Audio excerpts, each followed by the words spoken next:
플랫폼으로 인한 수익률 감소는 어떻게 잡아야 될까요? 간단해요. 그냥 판촉에 집중하세요. 이 제가 방금 말한 거 진짜 중요합니다. 이게 해법입니다, 지금. 그래서 우리 자영업은 바꿔가야 됩니다. 바꿔가야 살아남아요. 이걸 안 하면 어떻게 도태된다. 근데 여기서 가장 중요한 건 자동화 조리.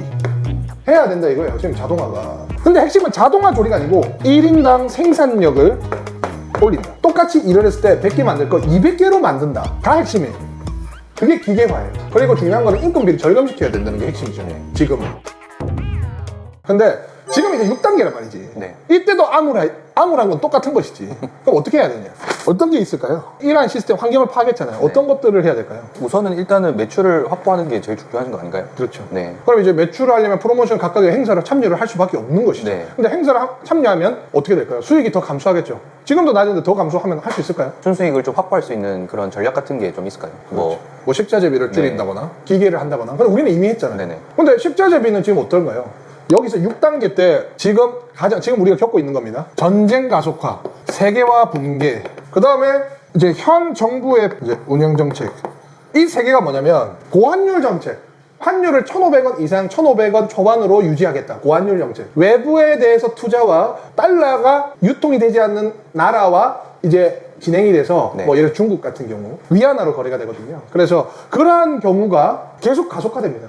이 현 정권은. 네네. 그래서 그러니까 환율로 거래되는 거, 호주와의 거래, 뭐 이제 미국과의 거래, 뭐 이런 태국과의 거래들. 이러한 거래들이 되는 식자재를 갖고 있는 사람들은 지금 엄청나게 타격받아요. 네. 사실상 지금 안 좋아졌는데. 그 두 번째, 세계화 붕괴, 환율, 전쟁, 수급에 대한 불균형. 그래 또 이제 가격이 또 올라가요. 네. 환율로 올라가는데 수급이 안 돼서 가격이 더 올라. 그러니까 이제 전쟁 가속화. 식자재가 공급이 안 될 수도 있어. 네. 비닐 같은 사태.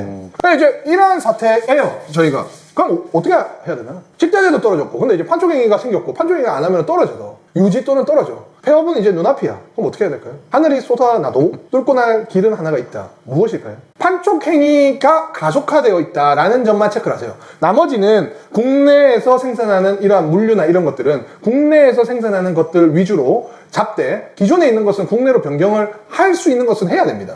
또는 중국산을 써야 되고요. 지금 어쩔 수 없어요. 살아남기 위해서라면 식자재를 달러와 연계되지 않는 것들을 조금 가비할 필요가 있습니다. 3년, 4년을 버티려면. 그러니까 환율의 영향이 그렇게 크지 않은 식자재를 고르는 것도 방법이라는 거죠. 환율이 올라가서 안 떨어지는 이유는 일단 전쟁 가속화, 네. 그 다음에 국제 정세 불안함, 그 다음에 정책에 이제 문제점이 있겠죠. 근데 이제 장단점이 있겠죠. 네. 어느 나. 그러니까 우리는 지금 고환율이다. 그러면 이게 고환율이 지금 정책에서는 언제까지 갈 것이냐? 임기가 끝날 때까지, 정권이 바뀔 때까지예요. 그러면 어떻게 하냐? 지금 안 하면 3에서 4년이 어떻게 될까요? 계속 이제 폐업이에요, 그냥. 그러면 결과적으로 식자재를 유지시키던가 업체를 바꿔가지고 그 금액 계속 유지시키던가 아니면은 국내에서 금액 변동이 없는 물자들로 바꿀 것이고 대체재를 찾을 것이고 그게 첫 번째예요. 근데 그거는 지금 바뀌는 전쟁 곡선에서 우리가 수익을 만들 수 있는 유일한 방법이고 네. 두 번째, 플랫폼으로 인한 수익률 감소는 어떻게 잡아야 될까요? 간단해요. 그냥 판촉에 집중하세요. 신메뉴 만들어야 돼요. 프로모션을 위한. 그러니까 음식은 10,000원짜리 팔았을 때 2,000원짜리 10,000원짜리 팔 수도 있고 4,000원짜리 10,000원짜리 팔 수 있어요. 그건 잘못된 게 아니겠죠. 왜냐? 상대적인 가격이 형성돼 있기 때문에. 그럼 밀면은 햄버거는 식자재가 40몇 %인데 밀면은 20%인데 그 밀면이 잘못됐어요? 그렇게 생각 안 하잖아요. 그러니까 그 생각을 하셔서 프로모션을 위한 신메뉴를 출시해서 그거를 앞으로 넣어서 프로모션에 대한 메뉴만 등록이 되게끔 하세요. 예를 들어서 6,000원짜리 8,000원 올려놓고 20% 할인을 해가지고 6,000원에 팔면 소비자들은 똑같은 금액이 나가는데 프로모션은 이 제가 방금 말한 거 진짜 중요합니다. 6,000원짜리를 8,000원 올려. 네. 신메뉴를. 근데 기존에 있는 메뉴를 6,000원짜리를 8,000원 올리면 안 사 먹어요. 네, 그렇죠. 그럼 6,000원짜리를 8,000원짜리를 올려. 신메뉴를. 그럼 8,000원짜리를 할인을 때려. 그럼 어떻게 되죠? 6,000원이죠. 그럼 소비자들은 6,000원에 사 먹겠죠. 근데 그건 똑같아요. 아웃백이나 다 해요. 이거는 판매 방법이에요. 옷 가게, 아울렛 이런 데만 원래 6만 원인데 10만 원을 해갖고 택배고 20% 할인 거의 정가예요. 그렇기 때문에 그게 필요하다. 지금. 왜냐? 판촉을 해놓은 사람만 올려준다며. 맞잖아요. 그럼 우리 수익 봐야 되잖아. 네. 그게 필요합니다. 신메뉴를 만드세요. 당장.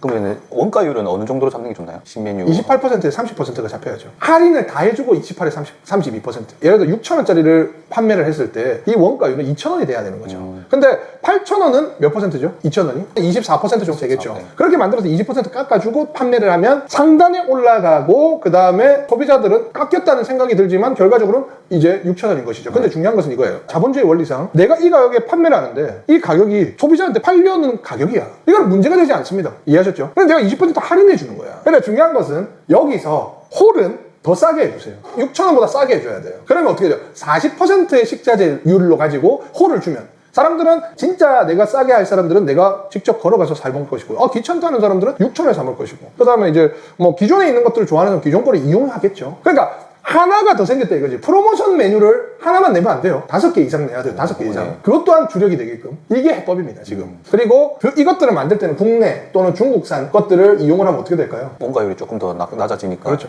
또 중국인이다 이런 얘기를 할 것 같은데 저는 정치는 아예 안 봅니다, 프로그램을. 중요한 것은 살아남기 위한 거예요. 지금 상태에서. 그리고 국내산을 많이 이용하셔서 단가가 유지되는 것들. 그 다음에 중국산이 지금 솔직히 말하면 영업이 엄청 들어오고 있어요. 원래 없었어요. 중국 업체들이 엄청 들어와요. 지금 국내에. 그렇기 때문에 단가가 엄청 싸요. 품질은 괜찮아요? 품질은 옛날 중국이랑 조금 달라요. 지금 중국의 발전 속도가 꽤 올라갔어요. 그래서 우리 자영업은 바꿔가야 됩니다. 바꿔가야 살아남아요. 이걸 안 하면 어떻게 도태된다. 그래서 전쟁 그리고 환율 그리고 식자재에 대한 것들 그리고 이것들을 신메뉴 프로모션 배민 플랫폼으로 인한 수익률 감소 두 가지죠. 수익률 감소. 그래서 이거는 수익률 감소이지만 매출을 이 상태로 확인하면 매출이 더 올라가면서 네. 수익률을 더 볼 수 있는 거지. 네. 그러니까 이거는 내가 발품 찾아야 되는 거지. 5개를. 근데 5개를 바꿀 때 기존에 있는 것도 바꿔버리면 살아남는다 이거지. 근데 여기서 가장 중요한 건 자동화 조리.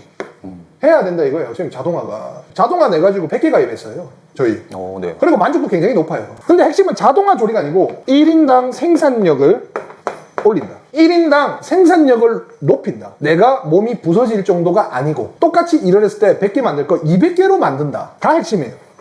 그게 기계화예요. 그리고 중요한 거는 인건비를 절감시켜야 된다는 게 핵심이죠. 네. 지금은. 인건비를 계속 줄여들고 그다음 해야 되는 거죠. 근데 이거 이상은 사실상 이제 배달의 민족이나 플랫폼 모든 플랫폼이 사실 더 나아갈 게 별로 없어요. 뭐 남은 것들은 뭐냐면 이제 뭐 예를 들어 내가 고르지 않고도 정말로 할인을 많이 받아서 정기 배송 뭐 이러한 형태가 일어나면 정기 배송 싸거든요. 네. 싸게 해가지고 내가 만약에 하나를 만들어서 왜냐 그 시스템이 되잖아. 지금 이제 아파트마다 이제 매일 시키면 바로 갈 수 있게끔 시스템이 되잖아. 그러니까 그게 나타나면 이제 힘들어져요. 그러니까 정기 배송이 내가 들어가야 되는 거지. 수익률이 하나가 더 떨어지는 거지. 그러니까 그러한 형식이 또 나타날 수 있어요. 제가 봤을 땐 지금은 그거밖에 없어요 보통. 왜냐면 내가 아예 집에서 만들지 않게끔 집에 주방이 필요 없다의 생활이 도래할 수도 있다는 거지. 네. 그래서 이러한 것들을 체크를 하시고 이거 오늘은 정말 이 2번 3번 돌려봐도 저기 있고 저희는 벌써 4월부터 시작이 됐습니다. 상황은 이제 파악이 되실 거지만 그렇게 되고 그래서 오늘은 이제 달라진 26년 1분기 이후에 달라진 자영업 시장하고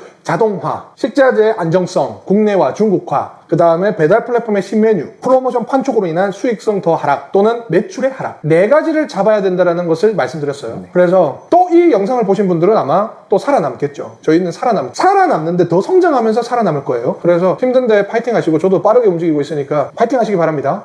감사합니다.